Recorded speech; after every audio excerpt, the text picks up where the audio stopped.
آخر خلافت کا خوبصورت نظام بادشاہت میں کیسے بدلا؟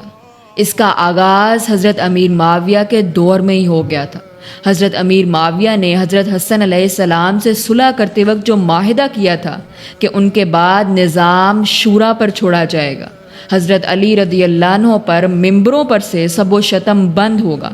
اہل بیت کو امان دیا جائے گا، بیت المال سے ان کو ان کے مقررہ وظائف دیے جائیں گے، مگر ان سب وعدوں کی دھجیاں اڑا دی گئیں۔ حضرت امیر معاویہ نے اپنی زندگی میں ہی یزید کے لیے بیعت لینا شروع کر دی۔ حضرت امام حسین علیہ السلام، حضرت عبداللہ بن عمر، حضرت محمد بن ابی بکر اور دوسرے اہم صحابہ کو مجبور کیا گیا کہ وہ بیعت کریں، لیکن ان سب نے انکار کر دیا۔ حضرت امیر معاویہ کی وفات کے بعد یزید نے تخت سنبھالتے ہی مدینہ کے گورنر ولید بن عتبہ کو یہ حکم جاری کیا کہ اگر امام حسین بیعت نہ کریں تو ان کا سر قلم کر دیا جائے۔ امام حسین علیہ السلام یہ دیکھ رہے تھے کہ جس صلح کی وجہ سے وہ اتنی دیر خاموش تھے، اب اس صلح کی سر عام دھجیاں اڑائی جا رہی ہیں،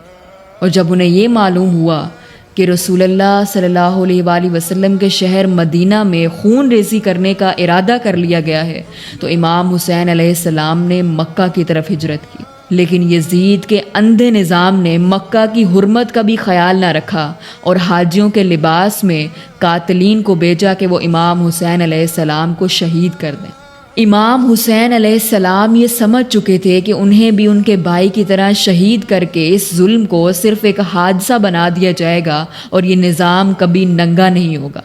اس نظام کو ایکسپوز کرنے کے لیے امام حسین علیہ السلام نے حج کو عمرے میں بدلا اور مکہ چھوڑ دیا۔ اسی دوران کوفہ سے انہیں ہزاروں خط آئے کہ آپ یہاں پر آئیں، ہم آپ کے ہاتھ پر بیعت کریں گے، اور یہ باتیں لوگ سالوں سے کر رہے تھے کہ حسین اٹھے اور اس نظام کے خلاف کھڑا ہو۔ لہٰذا انہوں نے اپنے چچا زاد بھائی حضرت مسلم بن عقیل کو بھیجا کہ وہ جا کر کوفہ کی سچویشن کا پتہ کریں،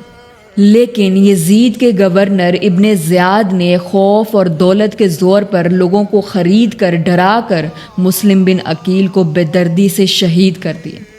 امام حسین علیہ السلام اپنا سفر شروع کر چکے تھے اور ان کا مقصد صاف تھا کہ حسین کے بچے تو شہید کیے جا سکتے ہیں، حسین کی بچیاں تو بازاروں میں گھمائی جا سکتی ہیں، لیکن ظالم کے ہاتھ پر کبھی بیعت نہیں ہوگی۔ اور پھر 1 محرم 61 ہجری کو امام حسین علیہ السلام کا قافلہ عراق پہنچا اور یزید کے کمانڈر خر بن یزید نے 1000 لشکر کے ساتھ امام حسین علیہ السلام کا راستہ روک لیا۔